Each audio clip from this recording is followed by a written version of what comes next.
Hi guys, this is Grace from the future. The video that you are about to watch was shot about 3 weeks ago, and I just thought let me just pop in here and just say something because we spoke about some things that we didn't know were going to be happening now in the world. As you might be aware, there is a lot of conversation about gender-based violence and divorce, especially in Christian circles.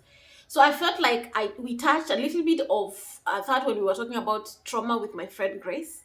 So I just want to pop in and say that please take note of some of the things that we talked about epigenetics, especially. You will hear in the video and you will be able to explore. I would love for you to explore that and just find out ways in which, as a mother, when you're carrying your child, you're actually influence how that child behaves when they are born and they are in an abusive environment. Things like survival tactics, or if you've ever been abused. So it's not always about a woman not making the right decision to leave. There's things that are installed in you, in your genes, that you don't even know you have, and that's not your fault, and that you are actually now supposed to learn and maybe explore and ask yourself, is it the reason why I act the way I act, or can I explore these to see if I fall under that demography? So thank you, and I will just let you watch the video. And I want to say that in the next video that we upload next week, we'll talk more around this gender-based violence, also about generally about divorce, and what I think, what most of you think, because I've been making some conversations here and there. So we're gonna have that video up, and of course we're gonna address how, as Christians, how the church deals with these things and how we think that these things should be dealt with. Many of you have been asking me to talk about that, so I just thought, since I had talked about this before and I hadn't posted this video as a part 2, let me post this and then we can continue the conversation next week. So if you have not watched the part 1 of this trauma series, we had done a part 1. I'll link it in the description box. You can watch that, then come and watch this, and then let's have a conversation next week. All right, and thank you so much. If you've not subscribed, please subscribe, and see you soon. Now go watch the video. Continue with the video until the end. Thank you. Of being defensive actually tells you where trauma lies. Because sometimes Or again, things you need to work on. yeah, borrowing from lots of information that I've read on trauma. The reason why sometimes we get so defensive about something is because we are scared of being seen for who we are, or for something that we have been hiding for so long. And it's subconscious. It's very subconscious. And actually, just to add, when we talk about like inner child and how it manifests in your adulthood, like when people say I am usually like this, it's not like who they really are. It's actually a response, like a what do you call it, like a survival characteristics tactics they actually gathered from when they experienced that trauma as a child. So they learned, if I am criticized because of this, I learn to be defensive so that no one tells me I am this, and I can always answer them back, and I can always, so it becomes like a character that, yes, it's your character as an adult, but then it stems from a trauma. So it's sort of a trauma response. So as I was saying, sometimes we become defensive because we are scared of being seen, or of being exposed. So before they expose us, you like shut them down. Before you get to me, by the way, I get you. Before you get to me, I already have my defenses up, and no, baby, like stay where you are, I'll stay where I am. But I think when you realize that you're being defensive about something, it's probably like an invitation to just start being curious. Ask yourself why. Yeah, being curious about, why am I so defensive about this?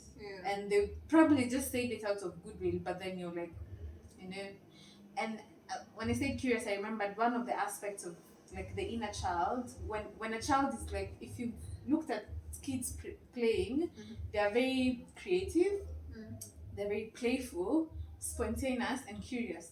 Like a child would just take maybe like a pillow and they'll ask you so many questions. So what is this? And why is it like this? And why can I open it? Like they're very curious, they really want to understand the little bits about everything. So when you experience trauma, your playfulness goes, your curiosity goes, your spontaneity goes as well, and just that aspect of being like, stress free just goes. So you become so guarded, you become so close minded. You never want to like ask questions because when you ask, you are shut down. So you learn to You'd rather keep it not. shut. Yeah, when like parents, wakiuliza waswali like usiniulize they're like they And we so do they shut. that a I lot know. to kids. And like women yamaza ama sijui nini nini. So it becomes a thing of, okay, a child learns, if I ask questions, I'm getting this kind of response, and it makes them feel, because for a child, their world revolves around emotions. So the way you respond to them triggers certain emotions with them, and if it's happy emotions, they're likely to go on with the Doing same thing. it. But if it's emotion that makes them feel withdrawn and like they're not liked, they will stop. And you grow up with it. You grow up with it. So you hear people say, "Oh, me, I'm not expressive." I get that people who are not easily emotional, but I think every human being needs to be expressive. But people who defend themselves like, "I'm not expressive, I don't talk about things," Chances it's because, are exactly, chances are when they were young, they were shut shut down. down. So they learned that I can never trust anyone with my thoughts because maybe I rather was not- told they're silly. Whoa. Exactly. You're told they're Wow. silly. You're told, Yes. "Oh, don't ask me those questions." So you learn how to like bottle things so that up. you're not hurt. Exactly. So it's like a protective. It's like a survival mode to protect yourself against like any hurt that may come from other people around you. Yeah.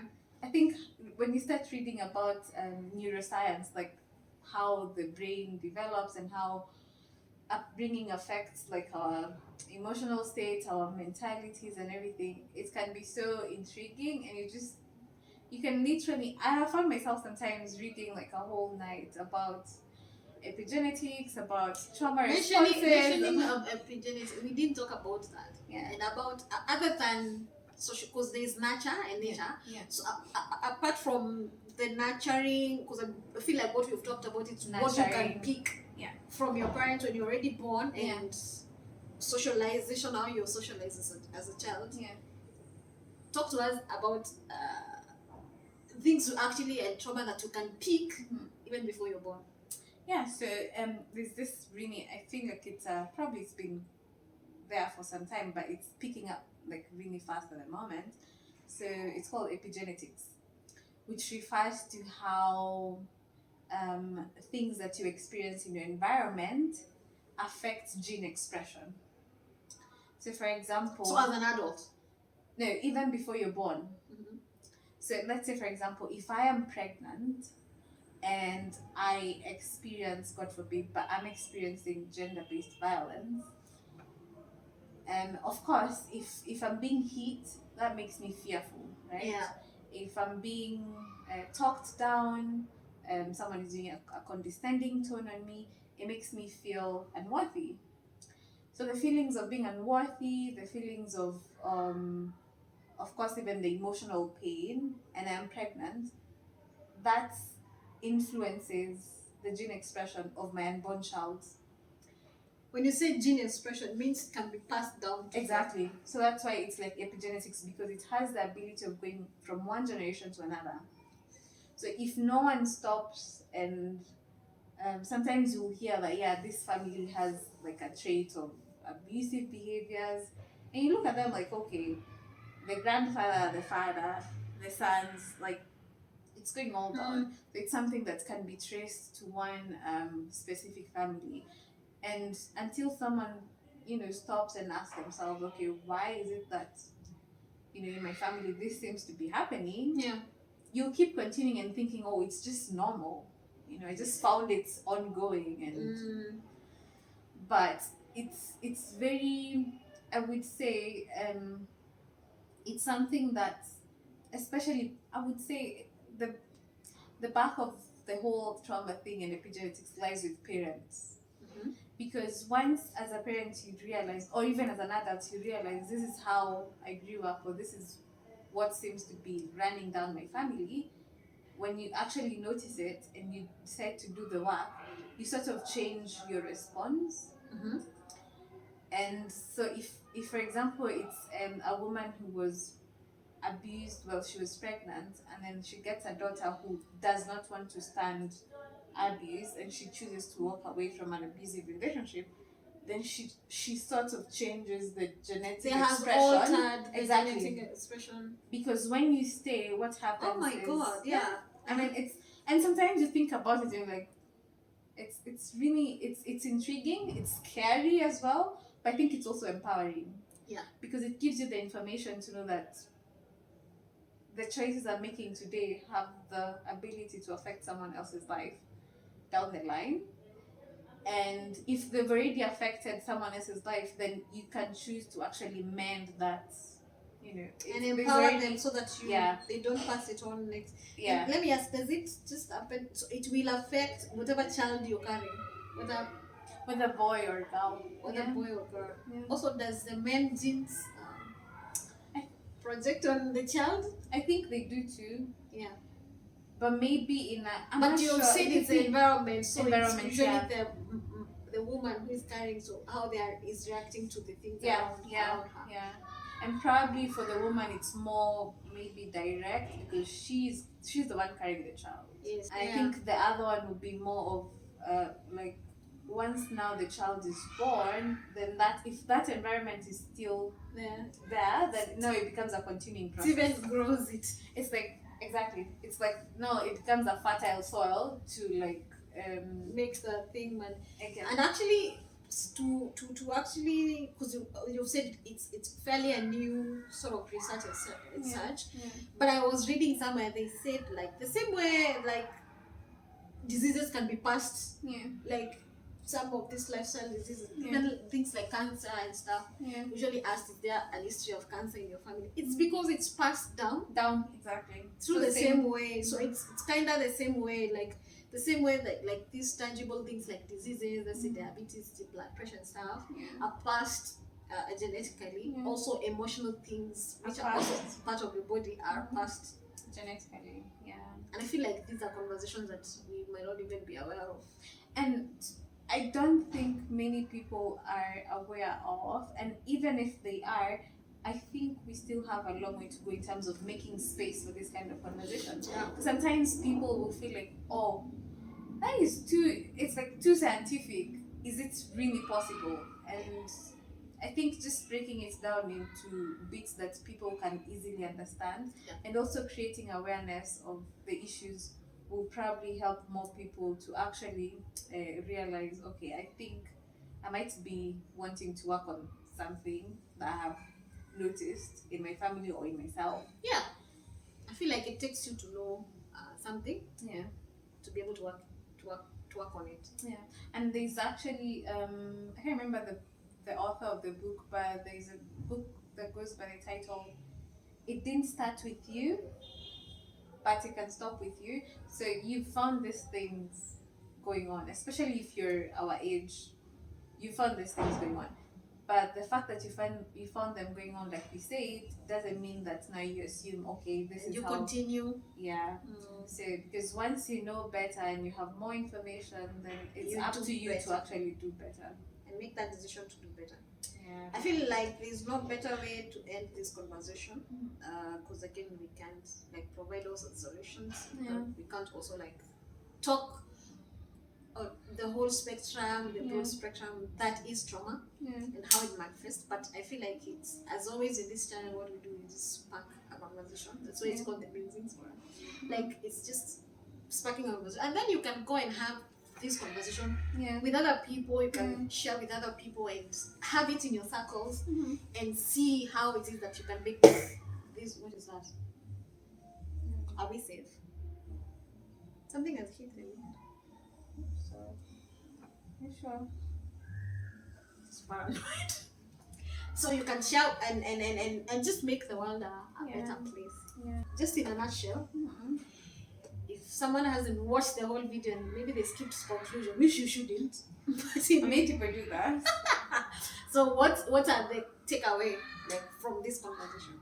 Okay, I think the takeaway is just understanding that trauma is the emotional response after an event, which could be either a physical event, emotional event, a mental event as well. And then the way in which trauma expresses itself is through like I would call it our personalities. And trauma causes can be mainly upbringing or even experiences through your maybe your romantic experiences or work experiences. Sometimes it can cause trauma.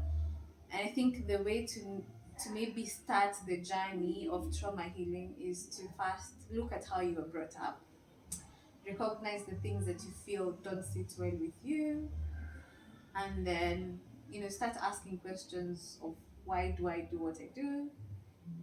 If it's possible and if you can afford it, go to therapy. Yeah, go to therapy. Um, Gain as much information as you can from. I would personally, I would say I've gained so much from Instagram. Just okay, if you just put a hashtag, inner child healing or uh, doing the work or trauma healing, if you just put those hashtags, then it's easier to see all the work that's being done on social media. And then I think also have these conversations with people around you. Sometimes it helps to have a support system. Yeah. So that you don't feel like you're too much in your head or like you overthinking stuff, because sometimes you can feel like, hey, am I the only one who's feeling these things? So just get a support system. And I think just know that this the work will never stop. You'll never get to a place of actually now I'm perfect, because you always have triggers. But what happens when you do the work is the triggers have less impact. So you realize that you react in a better. You actually don't react. You respond. When you're traumatized, you react. When you're healing from trauma, you respond. So just knowing that it's a continuing journey, invite people to like do the healing, and yeah, we all heal together and have a better generation that is more emotionally stable. Yeah, yeah. Thank you so much for having this conversation with me. Thanks for having me. I really appreciate, and I hope that before you fly back to your foreign country, we can have more of these. And thank you for coming Sure. and for sharing your invaluable information.